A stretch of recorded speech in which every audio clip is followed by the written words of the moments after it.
Hello everyone, welcome to Teach Craft Education. तुम्ही मागे बघितलं असणार हिस्टॉरिकल बॅकग्राऊंडचे स्लाइड आहे. ठीक आहे. याचं प्रावधान याच्यासाठी की आजपासून प्रत्येक सब्जेक्टच्या टॉपिक वाईज पीवायक्यू आणि प्रॅक्टिस क्वेश्चन आपण घेणार आहे. ठीक आहे. येणाऱ्या ज्या काही एमपीएससीच्या एक्झाम्स आहेत, ठीक आहे, मग त्या कंबाईंड ग्रुप बी ग्रुप सी असेल किंवा राज्यसेवेच्या प्रिलिम्स एक्झाम असेल, एमपीएससीच्या सगळ्या एक्झाम्ससाठी उपयुक्त. आता आरटीओ एएमव्हीआय येत असेल, ठीक आहे, किंवा इतर एक्झाम्स असतील, सरळ सेवा एक्झाम्स असतील, कारण की पीवायक्यू आणि स्टॅटिक जीके हा पार्ट ऑलमोस्ट सगळ्या एक्झामसाठी काय कॉमन आहे.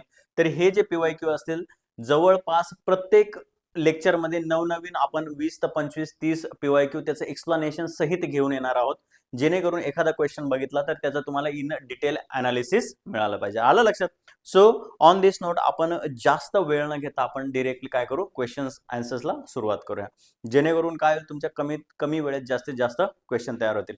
आज आपण सुरू करणार आहोत पॉलिटी या सब्जेक्ट पासून. आजचं लेक्चर असेल, मग पॉलिटीचे येतील, जिओग्राफीचे येतील, हिस्ट्रीचे येतील, इकॉनॉमिक्सचे येतील, सायन्सचे येतील, म्हणजे सगळ्या सब्जेक्टचे तुम्हाला पीवायक्यू एका ठिकाणी मिळून जातील आणि त्याचं एक्सप्लेनेशन पण तुम्हाला मिळेल, जेणेकरून तुम्ही नुसते पीवायक्यू जरी केलेत एखाद्या एक्झामसाठी तरी पण तुम्हाला तुमचे पास व्हायचे चान्सेस वाढून जातील. ठीक आहे.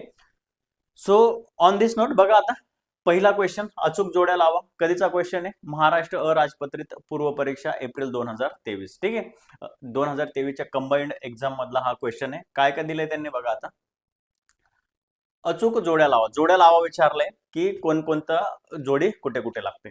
आता जर तुम्हाला माहिती असेल तर ठीक आहे, नसेल माहिती तर आपण काही करू शकत नाही. बघा आता, थॉमस हॉब्स. आता जर तुम्ही पॉलिटिकल सायन्स किंवा काहीतरी इतर साहित्य वाचलं असेल ऑप्शनलचं, तर हॉब्स, लॉक्स आणि रुसो, ठीक आहे, ही तिकडी आहे, ती तुम्हाला नंतर येईल. परंतु हॉब्स जो बघितला तर तो कोण आहे? ब्रिटिश तत्वज्ञ आहे.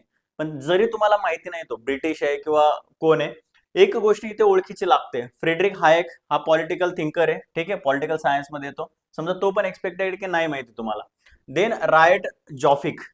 रायट जॉफिक नाही माहित तुम्हाला कोण आहे, वी डोंट नो. परंतु एक नाव तर माहिती आहे ना, रुसो. रुसो माहिती आहे कोण आहे?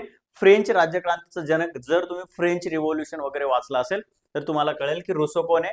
फ्रेंच राज्यक्रांतीचा जनक आहे. एकच जोडी तुम्हाला माहिती असू द्या. ठीक आहे, रुसो कोण आहे? फ्रेंच राज्यक्रांतीचा जनक.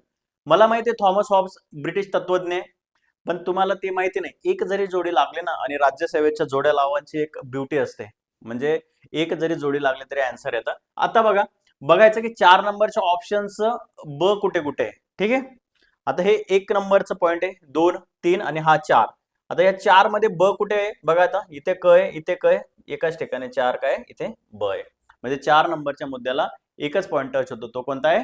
फ्रेंच राज्यक्रांतीचा जनक हा. मग याचा आन्सर काय येणार आहे? Option number 2. आलं लक्षात? मग ऑप्शन नंबर 2 आहे, तर मग आपण फक्त आन्सर बघून निघून जायचं का? तर नाही. मग कदाचित उद्या दुसऱ्या जोड्या पण विचारतील. मग तिसरा ऑप्शन कोणता आहे? रायट जॉसिप. कोण आहे तो? अमेरिकन तत्वज्ञ. रायट जॉसेफ कोण आहे? अमेरिकन तत्वज्ञ.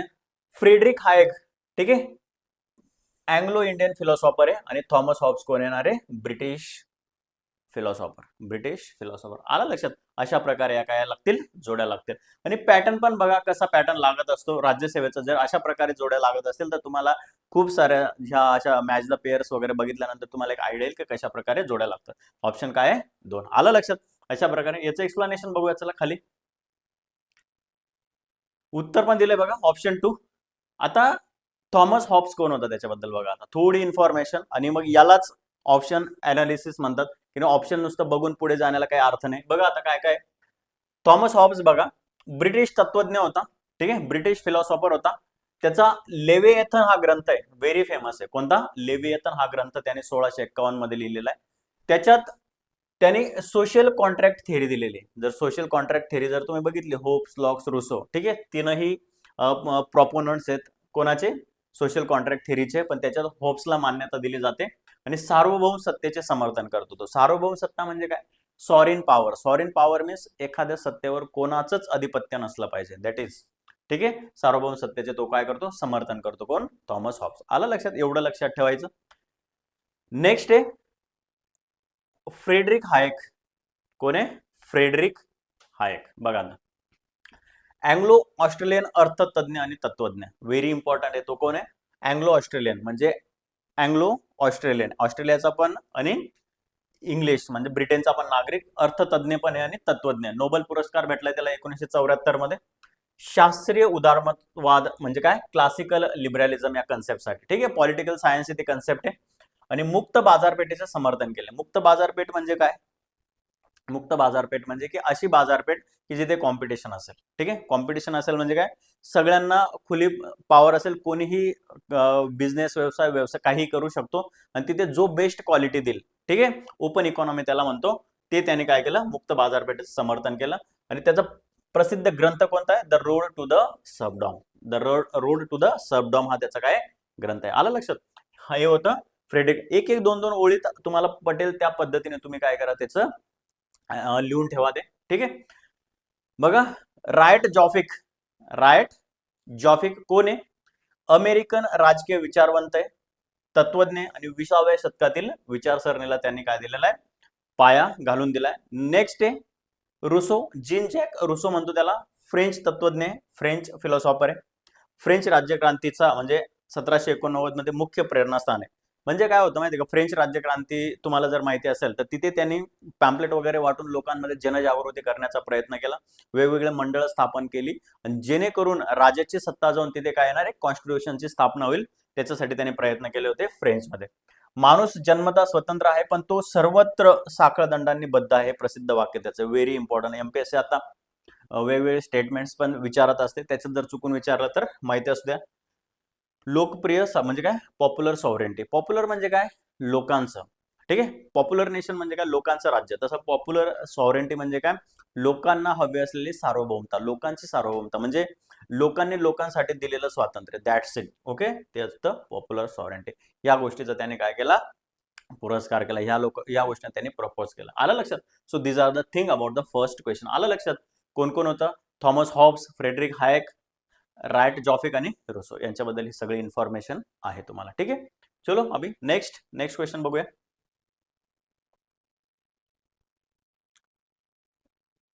बघा, आता आपण जे काही कायदे बघितलेले आहेत सगळे, आपण आपल्या ऑनलाईन प्लॅटफॉर्मवर सगळे कायद्यांची सिरीज टाकले 1773 पासूनचा तर 1947चा भारतीय स्वातंत्र्याचा कायदा, तोपर्यंत सगळे कायदे इन डिटेल आपण समजून घेतलेले आहेत. आता त्या कायद्यांवर कशा प्रकारे क्वेश्चन येऊन गेलेत, फ्रिक्वेंटली क्वेश्चन येऊन गेलेत, ते आपल्याला बघायचं. बघा, मॉन्टेग्यू चेम्सफोर्ड या नावाने ओळखला जाणारा भारतीय घटनात्मक सुधारणा विषयक अहवाल डॅश म्हणजे कोणत्या वर्षी प्रसिद्ध करण्यात आला.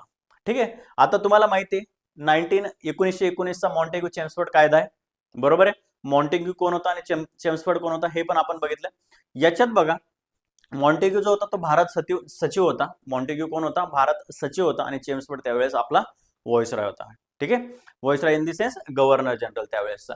सो मॉन्टेग्यू चेम्सफोर्ड या नावाने ओळखला जाणारा हा कायदा कधी प्रसिद्ध करण्यात आला, म्हणजे कधी प्रसिद्ध करण्यात आला होता तो. आता ऑप्शन जर बघितले तर सगळे जवळ आहेत, जून, ऑगस्ट, जुलै आणि ऑक्टोबर.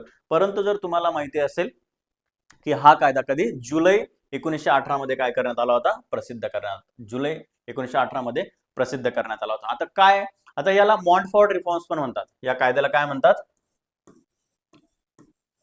मॉन्टफोर्ड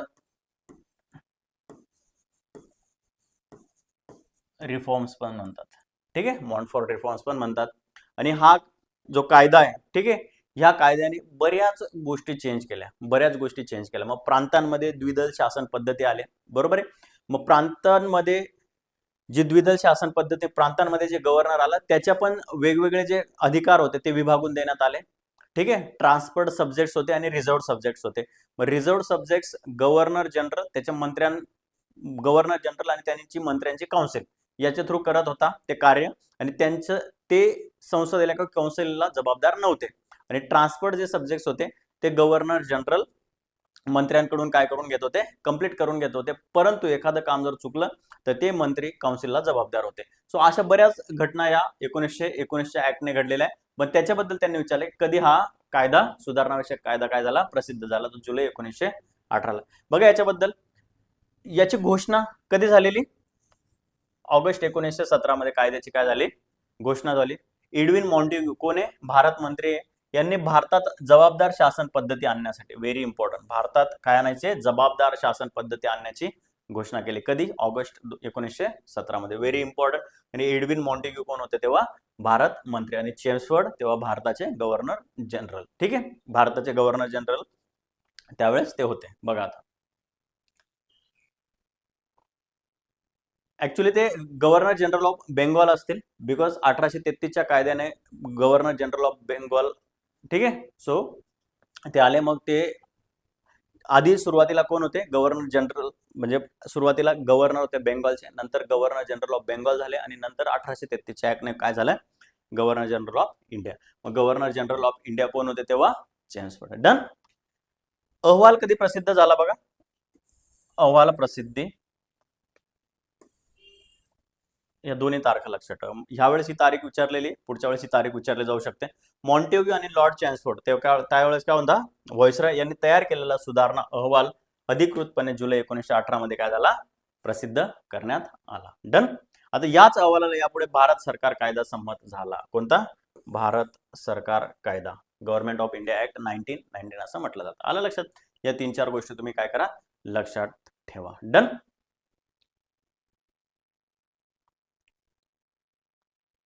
बघा, डॉट डॉट चा इंडियन काउन्सिल ऍक्ट भारतीय राज्यघटनेच्या इतिहासातील एक महत्वपूर्ण टप्पा आहे. कधीचा आहे? 1861. 1861. तुम्हाला जर माहिती असेल की 1857चा काय झालं? 1857चा उठाव झाला, बरोबर आहे. मग 1857च्या उठावानंतर 1858चा कायदा आला, बरोबर आहे. या कायद्यात गव्हर्नर जनरलची काउन्सिल स्थापन करण्यात आली.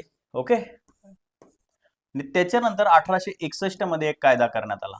आता हा कायदा याच्यासाठी होता की जे काही इंडियन मेंबर्स असतील, ठीक आहे, त्या भारतीय लोकांना गव्हर्नर जनरलच्या काउन्सिलमध्ये काय भेटलं पाहिजे? स्थान भेटलं पाहिजे. ठीक आहे, कायदे करण्याच्या आणि एक्झिक्युटिव्ह काउन्सिलमध्ये स्थान भेटलं पाहिजे. कारण की 1858च्या कायद्याच्या आधी 1857 मध्ये ब्रिटिशांना समजलं की आता भारतीय लोकांची मदत घेणं आवश्यक आहे. म्हणून ऑफिशियल आणि नॉन ऑफिशियल, ऑफिशियल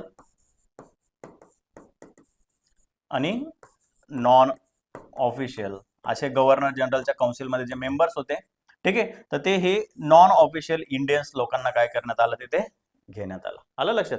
म्हणून भारतीय लोकांसाठी 1861चा कायदा काय होता? माइलस्टोन होता. माइलस्टोन होता. मग याच्यानंतर कोणकोणते कायदे झाले? 3 कायदे होते की जे माइलस्टोन होते. 1861चा, 1892चा आणि 1909चा. आता हे तिघ कायदे भारतीय लोकांची त्यांना काय पाहिजे होती? मदत पाहिजे होती ब्रिटिशांना, म्हणून हे 3 कायदे त्यांनी केले होते. मग पहिला इम्पॉर्टंट काय होता? 1861चा कायदा. आलं लक्षात?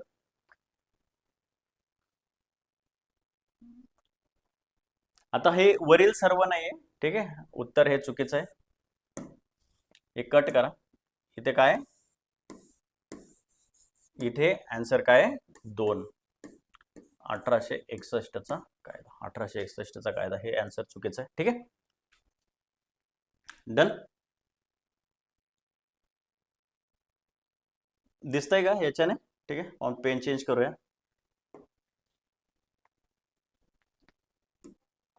ठीक आहे, डन. बघा आता पुढे.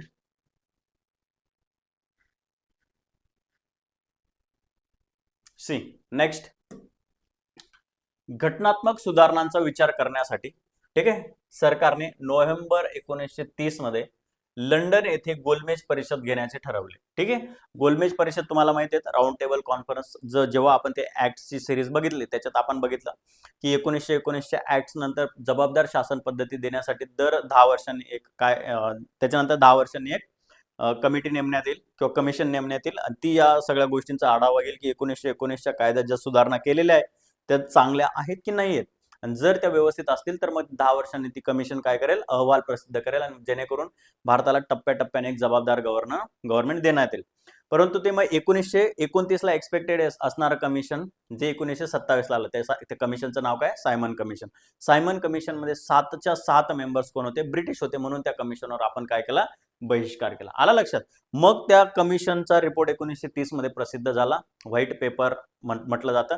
आणि तो व्हाईट पेपर मग नंतर त्या व्हाईट पेपरवर डिस्कशन करण्यासाठी लंडनमध्ये भारतीय जे प्रतिनिधी असतील वेगवेगळ्या पार्टीचे ते आणि ब्रिटिश गव्हर्नमेंट, ब्रिटिश पार्लमेंटचे सदस्य राऊंड टेबल कॉन्फरन्स करतील. आलं लक्षात? मग पहिली राऊंड टेबल कॉन्फरन्स कधी झाली? 1930 ला. डन. मग 1930 मध्ये लंडन गोलमेज परिषद घेण्याचे ठरवले.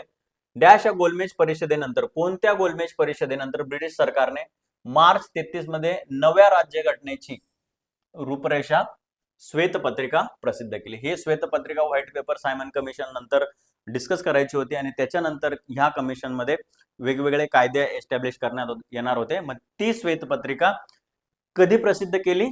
तर आता बघा राऊंड, आता इथं एक तुम्हाला इथं ट्रिक पण सांगतो. आन्सर तर मी तुम्हाला दिलंच आहे, पण कसं लॉजिक लावायचं तुम्हाला आतापर्यंत माहिती, जेवढं तुम्ही वाचलंय polity, history. Round table conference किती झालाय? 3 कॉन्फरन्स झालाय. पहिली कॉन्फरन्स कधी झाली? राऊंड टेबल कॉन्फरन्स 1930 ला घेण्याचे ठरवले. मला सांगा व्हाईट पेपर पब्लिश कधी होणार? जेव्हा तिन्ही राऊंड टेबल कॉन्फरन्स जेव्हा डिक्लेअर होतील किंवा डिस्कस होतील. तर पहिली राऊंड टेबल कॉन्फरन्स, मग दुसरी, मग तिसरी. मग तिघं राऊंड टेबल कॉन्फरन्स डिस्कस झाल्यानंतर त्याचा रिझल्ट पब्लिश केला जाईल ना. लगेच कसा केला जाईल? तर नाही. आणि पहिली गोष्ट ऑप्शन पण बघा, आता सहा राऊंड टेबल कॉन्फरन्सच नव्हत्या, 4 नव्हत्या. राऊंड टेबल कॉन्फरन्स किती होत्या? 3 होत्या मॅक्झिमम. मी तर ऑप्शन मध्ये जर 50-50 कट केलं, दुसऱ्या किंवा तिसऱ्या. आता दुसऱ्या राऊंड टेबल कॉन्फरन्स नंतर कम्युनल अवॉर्ड्स डिक्लेअर केले गेले, तुम्हाला माहिती आहे. आणि जेव्हा व्हाईट पेपर आहे, तो व्हाईट पेपर असा होता की त्या व्हाईट पेपरच्या सगळ्या सुधारणा 1935च्या कायद्यामध्ये प्रदर्शित करण्यात आल्या. म्हणजे 1935चा जो कायदा आहे तो ह्या व्हाईट पेपर्सवर आधारित आहे. मग तो जर कायदा येणार असेल तर तो कधी येणार असेल?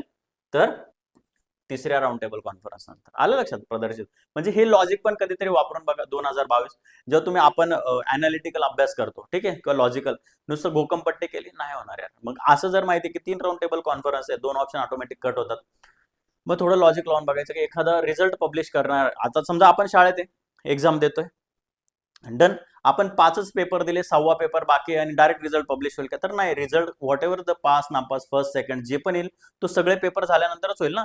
सो सगळे डिस्कशन झाल्यानंतर, म्हणजे तिसऱ्या डिस्कशन नंतरच ते काय होईल? पब्लिश होईल. डन. बघा आता तिसरी गोलमेज परिषद कधी झाली? नोव्हेंबर-डिसेंबर 1932 मध्ये झाली.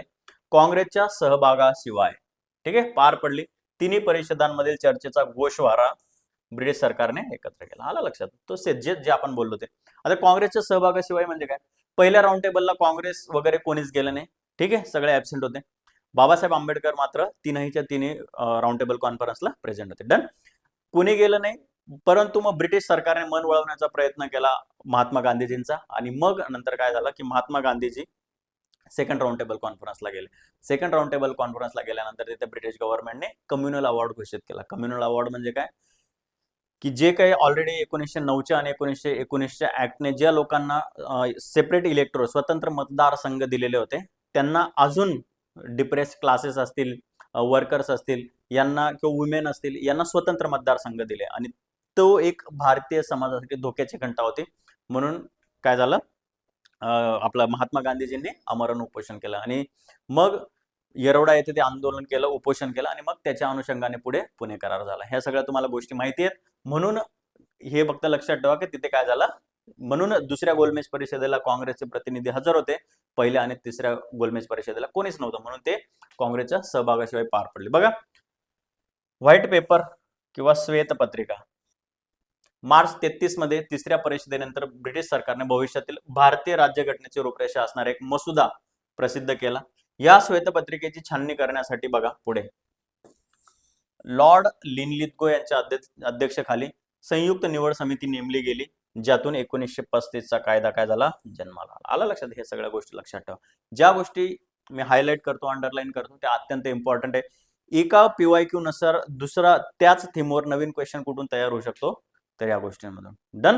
याच्या आधी जर तुम्हाला याच्या रिलेटेड काही प्रॉब्लेम आला तर आपली प्लेलिस्ट आहे, त्या प्लेलिस्ट मध्ये सगळेच्या सगळे कायदे घेतलेले आहेत, तिथून एकदा ते सगळे काय करा, गो थ्रू करा. डन. सी, भारतीय राज्यघटनेमध्ये केंद्र आणि घटक राज्य यांच्यात जे अधिकार विभागणी करण्यात आली त्याची पायाभरणी म्हणजे फाउंडेशन खालीलपैकी कोणत्या कायद्यात दिसून येतं? ठीक आहे. आता आपलं जे कॉन्स्टिट्यूशन ऑफ इंडिया आहे त्याच्यात वेगवेगळ्या लिस्ट आहे. आता त्या लिस्ट कोणकोणत्या आहे? केंद्र सूची, राज्य सूची आणि समवर्ती सूची. मग समवर्ती सूची म्हणजे काय? जिच्यावर केंद्र आणि राज्य दोघ जण लॉ करू शकतात. राज्य सूचीच्या विषयावर राज्य राज्याला पूर्ण ऑटोनॉमी ते रूल करू शकतात आणि केंद्र सूचीमधल्या सगळ्या सब्जेक्ट्सवर केंद्र सरकार रूल करू शकतं. आता ही तिन्ही सूचींची परंपरा कोणत्या देशाकडून घेतली आपण, तर ऑस्ट्रेलियाकडून. हे तुम्हाला माहिती आहे इथपर्यंत. मग ह्या ज्या सूच्या आत्ताच्या कॉन्स्टिट्यूशन मध्ये आहेत, तर त्या आधी पहिल्यांदा कोणत्या ऍक्ट मध्ये किंवा कोणत्या कायद्याने आपल्याला देण्यात आलेल्या, बरोबर. आता लॉजिक ज्यांचा पाठ असेल वेल अँड गुड, ज्यांचं लॉजिक बसत नाही, तुम्हाला माहिती आहे 1935चा जो कायदा आहे भारत सरकारचा आहे, गव्हर्नमेंट ऑफ इंडिया ऍक्ट 1935, त्याच्यातला जवळपास 70% भाग जसाच्या तसा किंवा त्याच्या प्रोव्हिजन्स आपण आपल्या इंडियन कॉन्स्टिट्यूशन मध्ये घेतलाय, बरोबर आहे.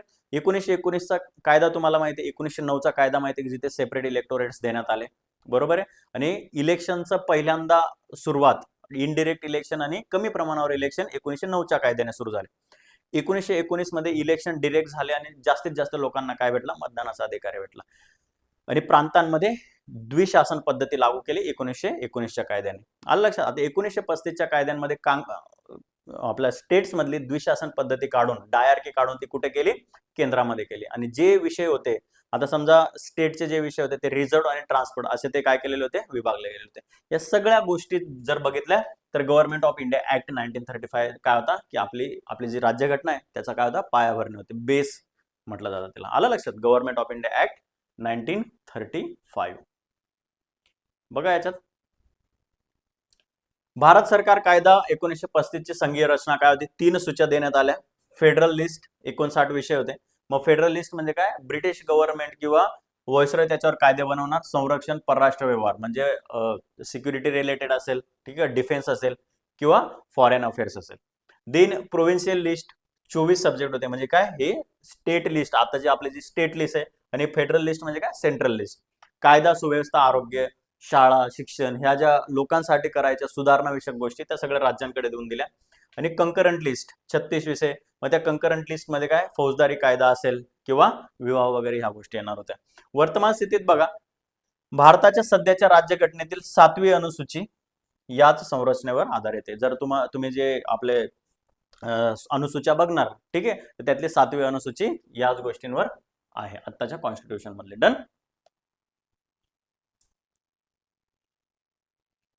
नेक्स्ट बघा, भारतीय राज्यघटनेच्या इतिहासातील डॅश हा महत्वाचा टप्पा आहे. आता हा क्वेश्चन आपण बघितलेला आहे का याच्या आधी, तर बघितलेला आहे. कधीचा कायदा आहे, the Indian council act 1861. Indian council act 1861 का, त्याच्यासाठी तर तुम्हाला सांगितलं की ह्या कायद्याने पहिल्यांदाच भारतीयांना काय केलं, गव्हर्नर जनरलच्या काउन्सिलमध्ये, ठीक आहे, किंवा व्हायसरॉयच्या काउन्सिलमध्ये काय केलं, कायदे बनवण्याच्या आणि कायदे फॉलो करण्याच्या प्रक्रियेत भारतीयांना सहभागी करून गेलं. पहिल्यांदा, फर्स्ट टाइम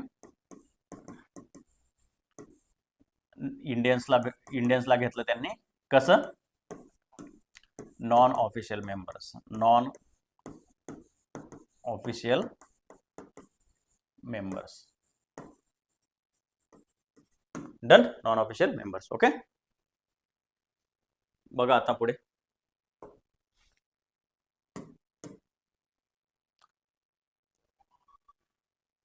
नेक्स्ट क्वेश्चन बघा, भारत सरकार कायदा 1935 बाबत चुकीचे आहे. चुकीचं, रॉंग सेंटेन्स. रॉंग काय बघा, आता 1935चा कायदा तुम्हाला माहिती आहे, राज्यांना ऑटोनॉमी देण्यात आली. म्हणजे राज्यांना 1919च्या कायद्याने जे राज्यांना राज्य जे वेगवेगळ्या 2 सूचींमध्ये विभागले गेले होते. म्हणजे कसं, फेडरल सब्जेक्ट्स आणि एक reserved. Federal in the sense एक रिझर्व्ड सब्जेक्ट्स होते की जे कोणाला फक्त गव्हर्नर जनरल करत होता, आणि दुसरे होते ट्रान्सपोर्ट सब्जेक्ट्स. ट्रान्सपोर्ट म्हणजे ट्रान्सपोर्ट होते ते काय करायचे, मंत्री आणि गव्हर्नर जनरल. मग ट्रान्सपोर्ट सब्जेक्ट्सवर मंत्रिमंडळाला ते मंत्री जबाबदार होते. आता ह्या 2 सूच्या केल्या गेल्या होत्या, त्याच सूच्या आता तेच सब्जेक्ट, तेच विषयांची विभागणी केंद्रात लागू होणार होती. बघा आता, या कायद्याने केंद्रात दुहेरी शासन व्यवस्था लागू करण्यात आली, बरोबर आहे. 1919च्या कायद्याने कुठे होती ती, 1919च्या कायद्याने कुठे होती, प्रांतांमध्ये होती. प्रांतांमध्ये होती. आलं लक्षात. आणि 1935च्या कायद्याने केंद्रात. डन. ह्या कायद्याने भारतामध्ये केंद्रात प्रथमच, बघा आता, केंद्रात प्रथमच द्विगृह बायकॅमरल निर्मिती केली. आता केंद्रात प्रथमच द्विगृह बायकॅमरलिझम. बायकॅमरलिझम म्हणजे काय, जसं आता आपल्याकडे लोकसभा आहे आणि राज्यसभा, द्विगृह शासन पद्धती आहे, ठीक आहे. तर ती पहिल्यांदा 1919च्या कायद्याने आली होती, ठीक आहे, 1935च्या कायद्याने नाही. म्हणून हे 2 नंबरचं स्टेटमेंट काय होणार, चूक होणार. या कायद्याने प्रांतांमधील दुहेरी शासन व्यवस्था रद्द केली. बरोबर आहे. ऑटोनॉमी दिली स्टेट्सला, प्रोव्हिन्सेसला काय दिली? ऑटोनॉमी. डन. प्रोव्हिन्सेसला ऑटोनॉमी दिली. या कायद्याने 3 स्वतंत्र सूच्यांच्या माध्यमातून, बरोबर आहे, आता जस्ट मागचा क्वेश्चन बघितला, फेडरल लिस्ट आहे, प्रोव्हिन्शियल लिस्ट आहे आणि कॉन्करंट लिस्ट आहे. डन. तो विभाजन करण्यात आला. मग दोन नंबरचं स्टेटमेंट काय आहे? चुकीचं आहे. Statement number 2 is the correct answer. बघा आता, केंद्रात प्रथमच बायकॅमरल राज्य परिषद आणि विधानसभा कायदेमंडळ 1919च्या कायद्याने मॉन्टफोर्ड ऍक्टने स्थापन केले. 1935च्या कायद्याचे बघा काय, 11 प्रांतांपैकी इथे काय केलं? 11 प्रांतांपैकी 6 प्रांतांमध्ये द्विगृह कायदेमंडळ लागू केले. केंद्रात आधीच होते. आलं लक्षात? प्रांतांमध्ये सुरुवात केली या कायद्याने, प्रांतांमध्ये ऑलरेडी होता. डायरकी रद्द करून केंद्रात लागू केले. आलं लक्षात? प्रांतांमधली जी डायरकी होती ते केंद्रात लागू केले. डन. सो अशा पद्धतीने तुम्हाला काय करायचं आहे? लॉजिक बिल्डअप करायचं. आणि logic is the most powerful thing. ठीक आहे. जोपर्यंत तुम्ही कायदे व्यवस्थित वाचलेले आणि PYQ बघत नाही तोपर्यंत मग थोडं डिफिकल्ट होत जाणार. डन. बघा 1935च्या अगेन 1935 आणि 1919चा कायदा बघा, किती क्वेश्चन्स आहेत. भारत सरकारच्या कायद्यासंदर्भात विधाने लक्षात घ्या. ठीक आहे. विधान मग काय विचारलं खाली हे बघत जा पहिले. बरोबर विचारलं की चूक विचारलं. ठीक आहे. कारण की जर बऱ्यापैकी तुम्हाला बरोबर की चूक, अचूक, बिनचूक असं विचारलेलं असतं MPSCने. सो काय करा, त्याला पहिले राऊंड करून घेत जा आणि लक्षात घेतल्यानंतर मग काय केलं तुम्ही? बरोबर. आता बरोबर विचारल्यानंतर प्रत्येक विधान वाचायचं. आता हेच स्टेटमेंट आपण आधीच्या PYQ मध्ये बघितलं. या कायद्यामुळे प्रांतिक स्वायत्तता मिळाली. म्हणजे काय? Provincial autonomy. बरोबर आहे. म्हणजेच काय करणार आता, या कायद्यानुसार 3 लिस्ट बनवल्या गेल्या. 3 लिस्ट. मग प्रोव्हिन्शियल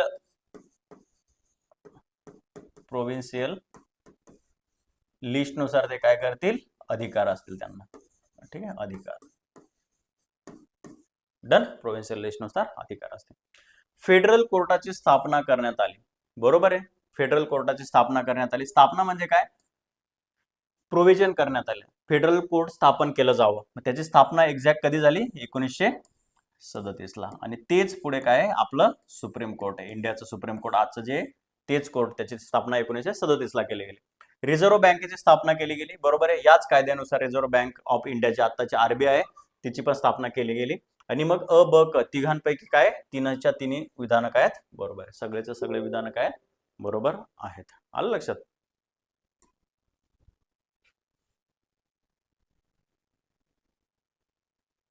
बघा पुढे, प्रोव्हिन्शियल ऑटोनॉमी प्रांतांना ब्रिटिश संसदेच्या थेट नियंत्रणातून मुक्त करून स्वतंत्र कायदेशीर अस्तित्व दिले. कधी? ही जी तरतूद आहे 1937, 1 एप्रिल 1937 पासून लागू झाली. स्टार करा ह्या फॅक्टला. आता कायद्यांवर कंटिन्युअस क्वेश्चन विचारले गेले. जर विचारलं परत तर तुम्हाला माहिती असलं पाहिजे 1 एप्रिल 1937 पासून ती फॅक्ट काय केली? लागू केली. फेडरल कोर्ट बघा, 1 ऑगस्ट 37 रोजी दिल्लीत स्थापना झाली. सर मॉरिस गॉयर कोण होते? पहिले मुख्य न्यायाधीश होते. व्हेरी इंपॉर्टंट फॅक्ट आहे. व्हेरी इंपॉर्टंट फॅक्ट आहे. लक्षात ठेवा. हेच आजचे काय? सुप्रीम कोर्ट आहे. आजचं सुप्रीम कोर्ट काय? तेच आहे जे आधी होतं. डन. RBI बघा, भारताचे चलन आणि पत नियंत्रण करण्यासाठी 1 एप्रिल 35 रोजी, आता तुम्ही इकॉनॉमिक्स मध्ये पण RBIच्या कार्यक्षेत्रात ते वाचलं असेल. या कायद्याच्या पार्श्वभूमीवर हिल्टन यंग कमिशनच्या शिफारसीनुसार RBIची स्थापना झाली. Very important. सगळ्या फॅक्ट्स लिहून ठेवा. ठीक आहे.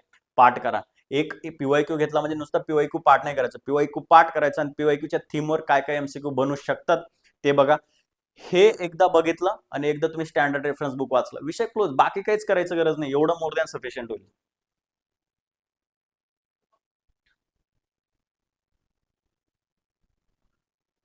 बघा आता अगेन,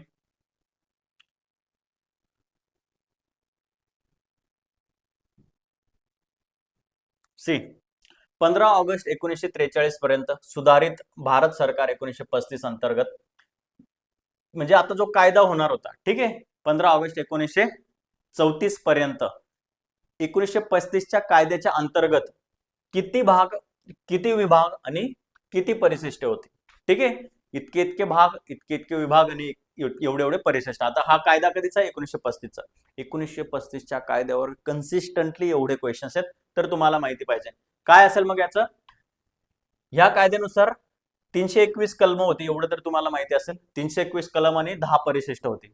कारण की आपण जेव्हा राज्यघटनेचा अभ्यास करतो, आपल्या राज्यघटनेत आता किती परिशिष्ट आहेत? तर 12 परिशिष्ट आहेत, बरोबर आहे. तेव्हा 1935च्या कायद्यानुसार 10 परिशिष्ट होतील. मग तिथं ओळखीचा नंबर कोणता लागतो?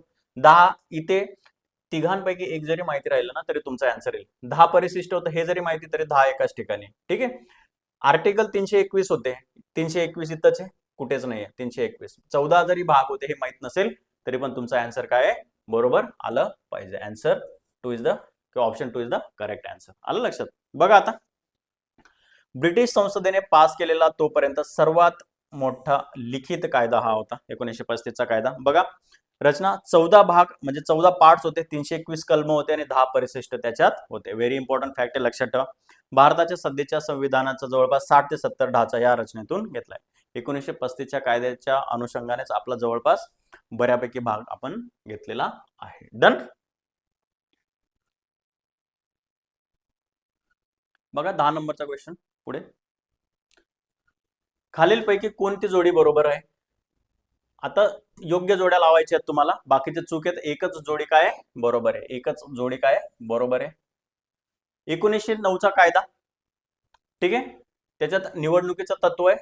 1919चा कायदा प्रांतिक स्वायत्ता, 1935चा कायदा प्रांतांसाठी द्विदल राज्य पद्धती आणि 1947चा कायदा जबाबदार शासन पद्धती.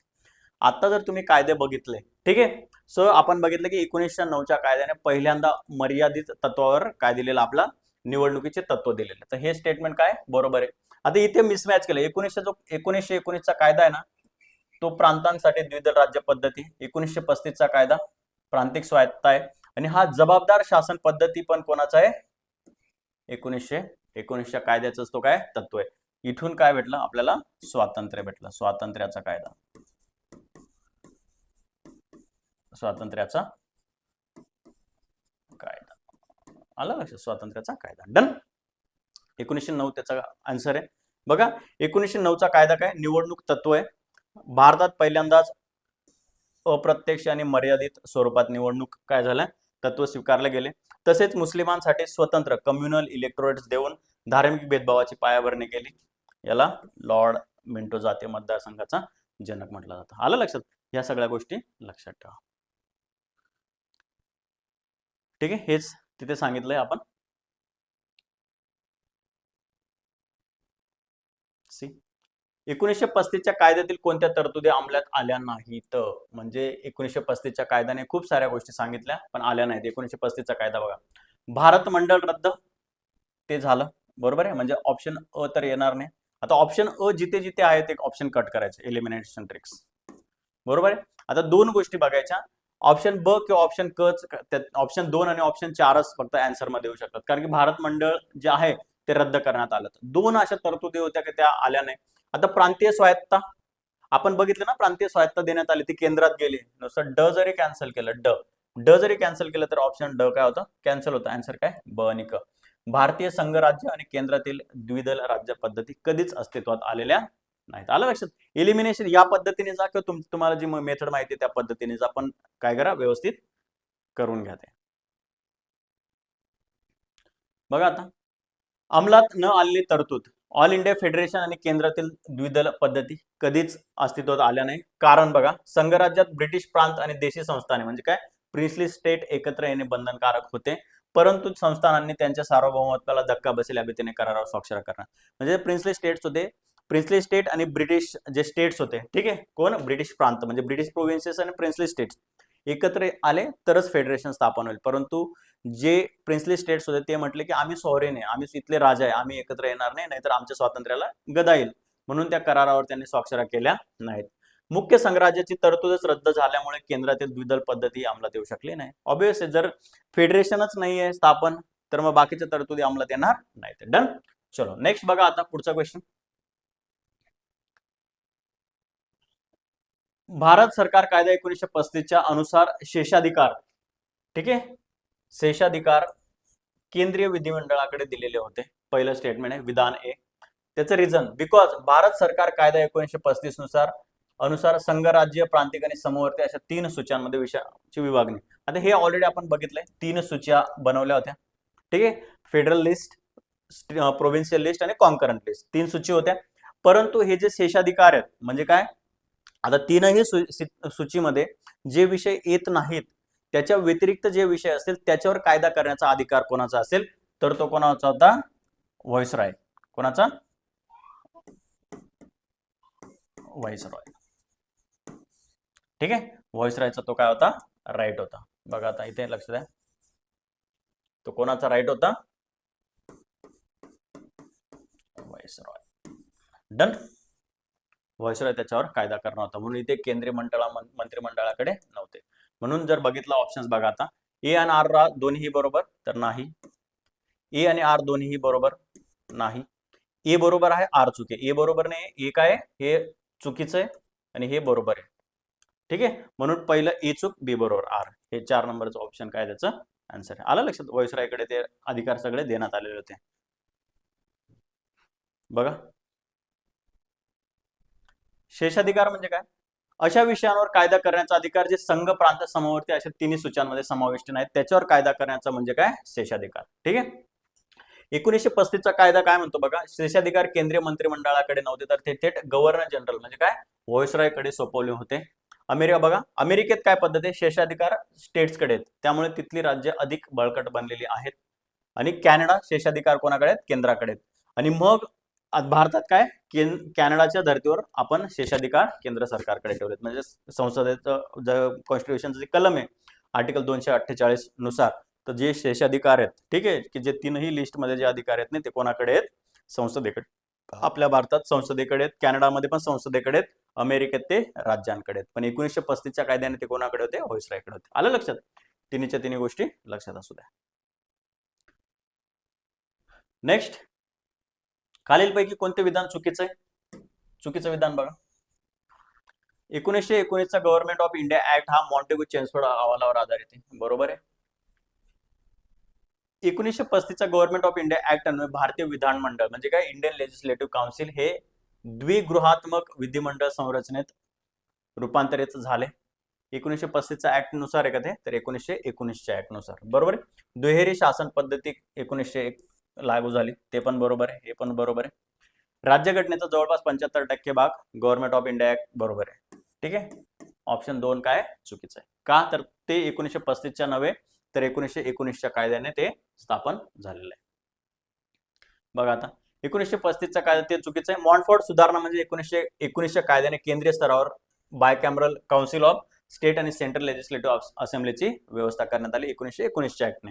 भारतीय राज्यघटनेचा जवळपास 75% भाग आणीबाणी, न्यायव्यवस्था, लोकसेवा आयोग, प्रशासकीय आराखडा हा 1935च्या कायद्याचीच काय प्रतिकृती आहे. आलं लक्षात. सो फक्त काय काय दिलंय, एकदा का तुमचा एक कायदा व्यवस्थित झाला आणि हे कायदे सगळे आपण काय केलेले आहेत, वेगवेगळ्या प्ले म्हणजे 10-10, 15-15, 20-20 मिनिटाचे जे व्हिडिओ आहेत आपल्या प्लेलिस्ट मध्ये ते बघा, तिथून तुमचं ते सगळं कव्हर होणार आहे.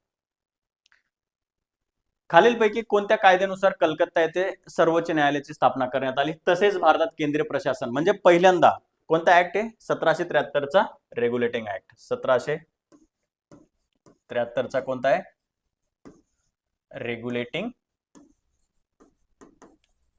ऍक्ट, बरोबर आहे. पहिल्यांदा सेंट्रल गव्हर्नमेंट केंद्रीकरणाची सुरुवात 1773च्या ऍक्टने झाली आणि केंद्रीकरणाची झेनिथ ऑफ केंद्रीकरण किंवा सेंट्रलायझेशन कधी झालं, ते 1833च्या कायद्याने. का, चायना सोबतचा ट्रेड आणि टीचा ट्रेड, जो चहाचा ट्रेड असेल तो पूर्णपणे म्हणजे कंपनीची ऑटोनॉमी गेली आणि ती कोणाकडे गेली,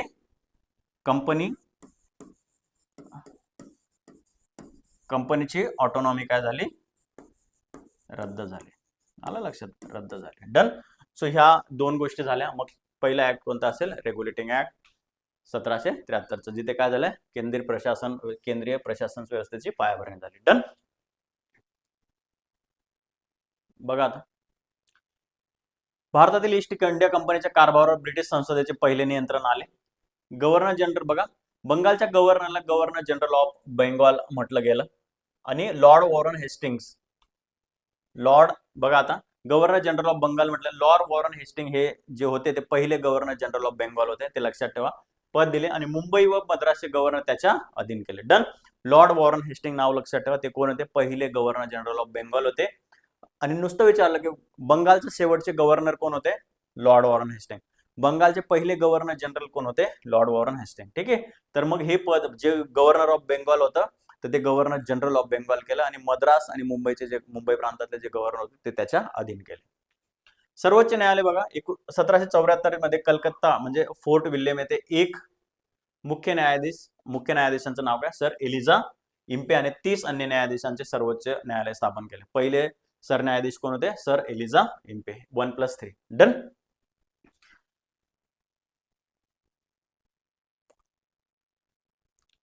बघा आता पुढचा 1935च्या कायद्यान्वये उर्वरित अधिकार भारताचे गव्हर्नर जनरलकडे होते. ऑब्वियस आहे, ते आपण आता बघितलं. बरोबर आहे ते.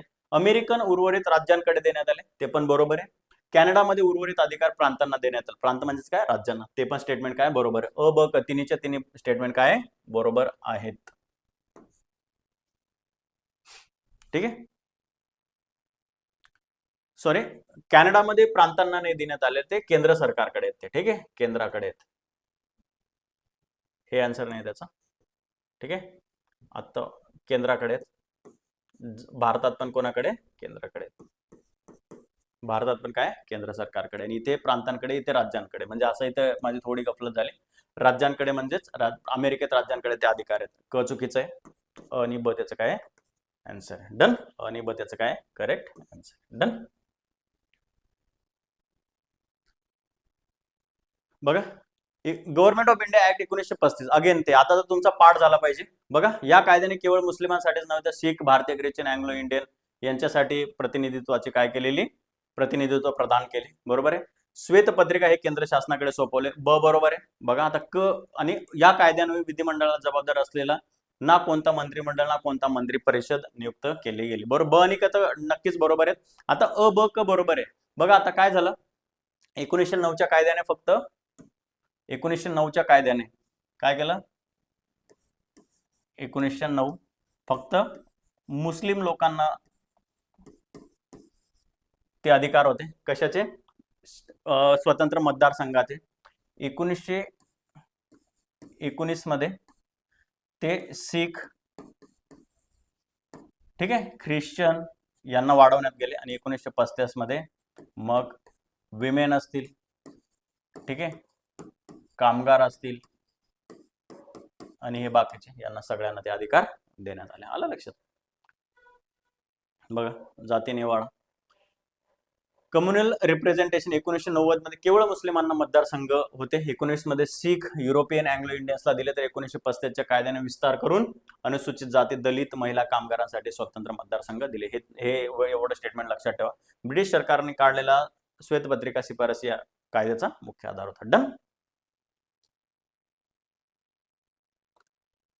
बघा नेक्स्ट, महाराष्ट्र शासनाने डॅश यांचे सेवानिवृत्तीचे वय 58 वरून 60 वर्ष असे वाढवले. कोणाचे? ए आणि ब प्रवर्गातील क्लास 1 आणि क्लास 2 ऑफिसर जे होते त्यांचं आधी वय, निवृत्तीचं वय, रिटायरमेंटचं एज किती होते? 58 होते, ते 60 केलं. बघा 2015-16चा जुना रेफरन्स आहे. महाराष्ट्र शासनाने काय केले? शासकीय सेवेतील वैद्यकीय सेवा बळकट करण्यासाठी आणि तज्ञ डॉक्टरांची कमतरता भासू नये म्हणून क्लास अ वैद्यकीय अधिकाऱ्यांचे निवृत्तीचे वय किती केले? 60 केले. ठीक आहे. करंट अफेअर मधला क्वेश्चन होता तो. केंद्राकडून राज्यांना निर्देश देण्याची कल्पना आपल्या घटनाकारांनी, आता आपल्याला माहिती आहे 75% घटना आपण कुठून घेतली? 1935च्या कायद्याने. तर 1935चा कायदा. ठीक आहे, आला लक्षात? 1935चा कायदा. बघा आता, बघा इन्स्ट्रुमेंट ऑफ इन्स्ट्रक्शन्स लक्षात ठेवा. इन्स्ट्रुमेंट ऑफ इन्स्ट्रक्शन्स म्हणतात 1935च्या कायद्यात ब्रिटिश शासनाने गव्हर्नर जनरलसाठी दिलेल्या सूचना होत्या. आपल्या संविधानात याचे रूपांतरण राज्य धोरणाचे मार्गदर्शक आपलं काय? डीपीएसपी आणि केंद्र सरकारने राज्यांना द्यायचे प्रशासकीय निर्देश कलम 256 आणि 257 आहेत. आलं लक्षात? एक गोष्ट मात्र याच्यात लक्षात ठेवा, आपले जे डीपीएसपी आहेत, directive principles of states policies, ते कशा कोणत्या डॉक्युमेंट मधून घेतलेत? तर इन्स्ट्रुमेंट ऑफ इन्स्ट्रक्शन्स. आता इन्स्ट्रुमेंट ऑफ इन्स्ट्रक्शन्स काय होत्या? तर ब्रिटिश संसद जो ब्रिटिश संसद ब्रिटनमध्ये असेल आणि जो गव्हर्नर जनरल भारतात काम करत असेल त्याला दिलेल्या त्या सूचना होत्या की तू कसं राज्य चालवलं पाहिजे. त्या डॉक्युमेंटला इन्स्ट्रुमेंट ऑफ इन्स्ट्रक्शन्स म्हणतात आणि तेच आपण डीपीएसपी म्हणून आपल्या कशात घेतलंय तर आपल्या कॉन्स्टिट्यूशन मध्ये घेतलं. आलं लक्षात? 1935च्या कायद्याने. आणीबाणीची तरतूद बघा 1935च्या कायद्यातील कलम 93 प्रांतातील घटनात्मक यंत्रणा कोलमडले यावरून सध्याचे कलम 356 राष्ट्रपती राजवट घेतलेले. व्हेरी इम्पॉर्टंट आहे, लक्षात असू द्या. एमपीएससी आता त्याचे हात जरा डीप घुसवत चालले, जर विचारलं तर माहिती असलं पाहिजे. कलम 93 होतं ते. केंद्र आणि राज्यांमध्ये महसुलाची विभागणी कशी असावी याची वित्तीय चौकट 1935च्या कायद्याची हुबेहूब होते. आज वित्त आयोगाद्वारे कलम 280 कडून आपण ते काय फॉलो करतो. आणि त्याची आणीबाणी काय आहे? आर्टिकल 360. ठीक आहे. सो या गोष्टी फक्त लक्षात असू द्या. डन. पुढे बघा, खालील विधाने विचारात घ्या. राज्यघटनेतील केंद्र राज्य यांच्यातील प्रशासकीय संबंध अनुच्छेद 256 आणीबाणी विषयक तरतुदी अनुच्छेद 352, 353, 56, 35 आपण ते बघितले ना. 1935च्या कायद्यानुसार आणीबाणीच्या तरतुदी घेतल्या. यांनी फक्त डिटेल करून दिलंय, म्हणजे काय आपण थोडं घाबरलं पाहिजे. पहिलं स्टेटमेंट बरोबर आहे. राज्यघटनेतील वित्त आयोगासंबंधित तरतुदी 1935च्या कायद्याने सुचवले होते त्याच्याशी जुळणार आहेत. ओबीस आत्ताच मागच्याच क्वेश्चन मध्ये बघितलं ना, article 280 of the Indian constitution both are the same. दोन्हीच्या दोन्ही काय आहेत? बरोबर आहे. दोन्ही विधाने काय आहेत? बरोबर आहेत.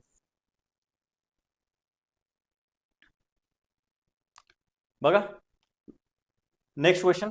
भारत सरकार कायदा 1935 प्रमाणे केलेल्या मुंबई प्रांताच्या विधान परिषदेची पहिली सभा कुठे झाली? 20 जुलै 1937 रोजी.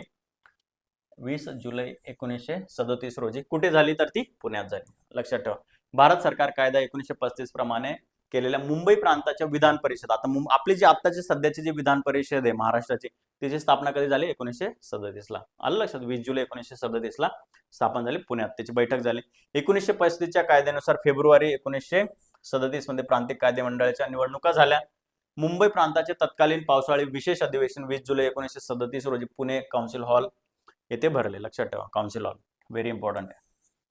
ठीक आहे, व्हेरी इम्पॉर्टंट. नेक्स्ट जोड्या लावा.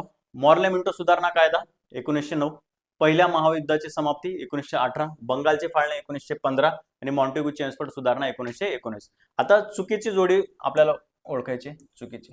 ठीक आहे. बंगालची फाळणी कधी झाली होती? 1905. स्वदेशी मुवमेंट तुम्हाला माहिती असेल, स्वदेशी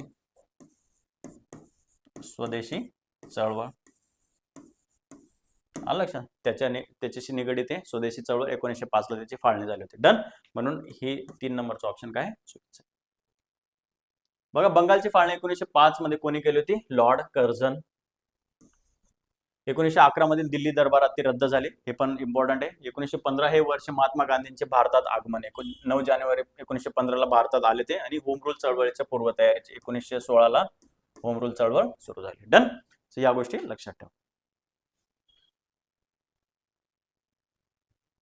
नेक्स्ट बघा आता 1 जानेवारी 50 रोजी प्रजासत्ताक चीनला मान्यता देणारा हा भारत प्रथम देश होता. बरोबर आहे. आपण चीनला सुरुवातीला एकदम हिंदी चीनी बाई बाई नाही का ते असं केलंय.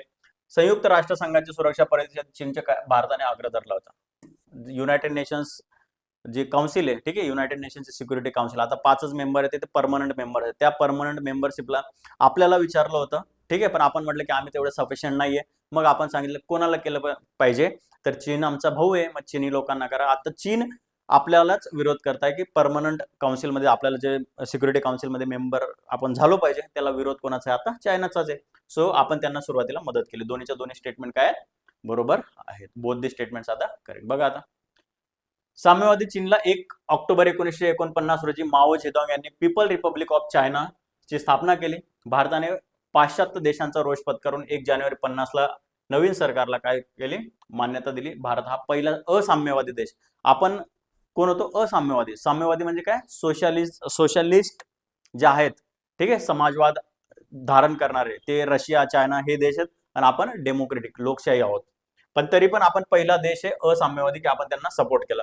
बघा United nation security council Taiwan ऐवजी मुख्य साम्यवादी चीनला संयुक्त राष्ट्रांच्या सुरक्षा परिषदेत कायमस्वरूपी जागा मिळावी यासाठी सुरुवातीच्या काळात जवाहरलाल नेहरूंनी आंतरराष्ट्रीय स्तरावर जोरदार वकिली केली होती. म्हणजे जवाहरलाल नेहरू म्हणत होते की आता तुम्हाला ते पंचशील तत्व वगैरे माहिती असेल की भारत आणि चायनामध्ये एकमेकांच्या टेरिटरीमध्ये आपण घुसून अटॅक नाही करणार, एकमेकांना सहकार्य करणार, असं पंचशील तत्व होतं.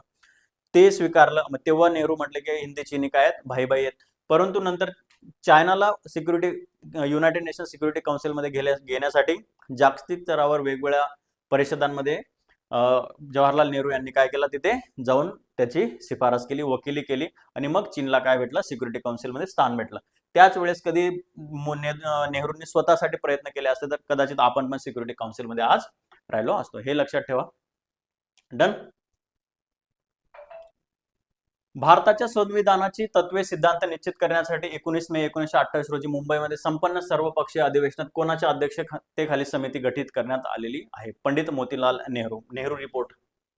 काय? नेहरू रिपोर्ट. नेहरू रिपोर्ट. आलं लक्षात?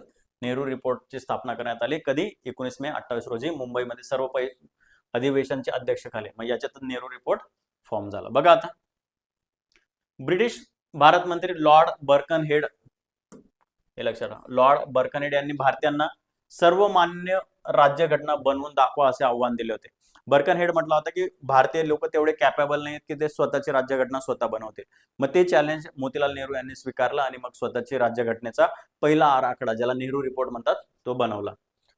हे आव्हान स्वीकारण्यासाठी मे 1928 मध्ये मुंबई अधिवेशनात पंडित मोतीलाल नेहरू यांच्या अध्यक्षतेखाली 8 सदस्यांची समिती, हे पण या सगळ्या फॅक्ट लक्षात ठेवा. आणि ऑगस्ट 1928 मध्ये बघा, समितीने डॉमिनियन स्टेटस म्हणजे काय, वसाहतीचे स्वराज्य, मूलभूत हक्क आणि संयुक्त मतदारसंघाची शिफारस करणारा पहिला लिखित मसुदा सादर केला. यालाच काय म्हणतात? नेहरू रिपोर्ट. यालाच काय म्हणतात? नेहरू अहवाल. आलं लक्षात?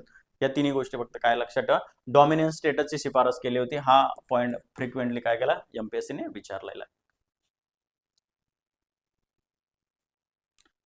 भारतीय स्वातंत्र्य बघा, भारतीय प्रशासनामध्ये सनदी सेवकांच्या भरतीसाठी खुल्या स्पर्धेचे तत्व सर्वप्रथम कोणत्या कायद्यानुसार? एकदम फर्स्ट, सुरुवातीला सर्वप्रथम कधी गेलं? 1853 चा ऍक्ट, चार्टर ऍक्ट 1853. डन. पण काय झालं, बोर्ड ऑफ कंट्रोल, ठीक आहे, बोर्ड ऑफ कंट्रोलने काय केला, विरोध केला, सॉरी कोर्ट ऑफ डिरेक्टर्सने विरोध केला आणि मग ते होऊ शकलं नाही. बघा, केवळ प्रयत्न झाला, कंपनीच्या कोर्ट ऑफ डिरेक्टर्सने त्याला काय केलं, आव्हान दिले. कोर्ट ऑफ डिरेक्टर्स म्हटले की आम्ही करणार नाही. Court of directors were very adamant की आम्हाला ते चालणार नाही. ठीक आहे.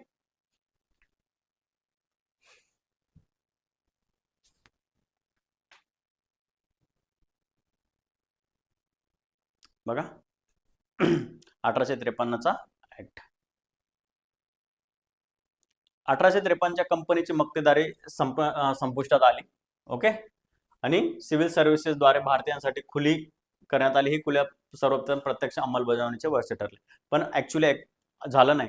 मेकॉले समिती 1854, भारतीय नागरिक सेवेवर लॉर्ड मेकॉले यांची समिती नियुक्त करण्यात आली. दोन गोष्टी लक्षात ठेवा. ओके. सो हे एवढं सिव्हिल सर्व्हिसेस साठी इम्पॉर्टंट आहे. डन. आता एकच क्वेश्चन राहिलाय बघा, 1935च्या भारत सरकारच्या कायद्यात कशाची तरतूद होती? प्रांतिक स्वायत्तता. बरोबर, रिजनल ऑटोनॉमी 1935च्या कायद्याने दिली. 4 नंबरचा ऑप्शन आहे प्रांतिक स्वायत्तता. प्रौढ मताधिकार 1909 चा कायदा. सापेक्ष स्वायत्तता 1919. साम्राज्यांतर्गत शासनाधिकार नेहरू रिपोर्ट किंवा 1947 चा कायदा. डन. बघा, प्रांतांमधील द्विदल शासन हस्तांतरित राखीव विषय पद्धत पूर्णपणे नष्ट करून प्रांतांना काय दिलेले, ऑटोनॉमी दिलेली.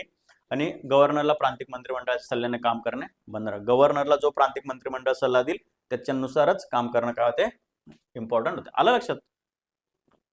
लास्ट क्वेश्चन बघा आता, ब्रिटिश काळात स्वतंत्र निवडणूक आयोगाची तरतूद कोणत्या सुधारणा कायद्यात होती? निवडणूक आयोग स्थापन करायचा होता, तर 1919च्या कायद्याने पहिल्यांदा निवडणूक आयोग असेल किंवा स्टेट पब्लिक कमिशन असतील, म्हणजे सिव्हिल सर्व्हिसेसचे स्टेट पब्लिक कमिशन असतील, त्याची तरतूद केली होती 1919चा ऍक्ट.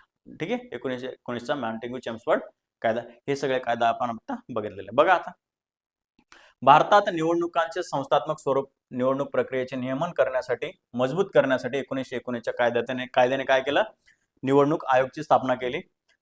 याच कायद्यात बघा, कलम 96C नुसार भारतात पुढे 1926 मध्ये पहिल्यांदा केंद्रीय लोकसेवा आयोग, पब्लिक सर्व्हिस कमिशनची स्थापना झाली.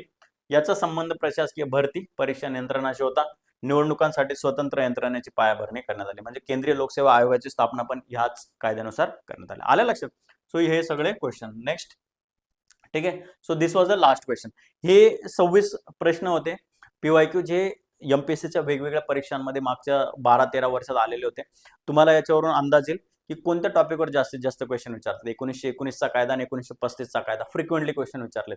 म्हणून बेटर आहे की हे कायदे एकदम हँडी आहेत, याच्यात काहीच नाहीये ना, सगळ्या तरतुदी पाठ करायच्यात.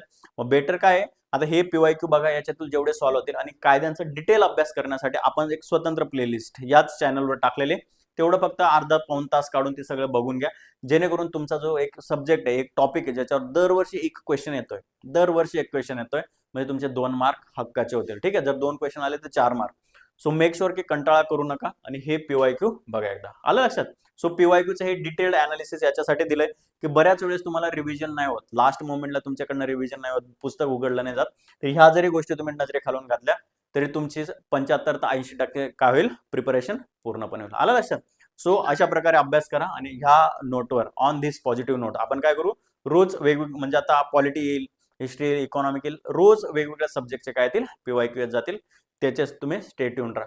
आपण ट्राय करत जाऊ की मॅक्झिमम 1-1.5 तासाचं लेक्चर घेऊन जवळपास 25 ते 30 PYQ आपण घेण्याचा प्रयत्न करू. ठीक आहे? सो तोपर्यंत टाटा बाय बाय. तोपर्यंत आपण काय करूया, आता थांबूया आणि तुम्ही पण अभ्यास व्यवस्थित चालू ठेवा. All the best. थँक्यू.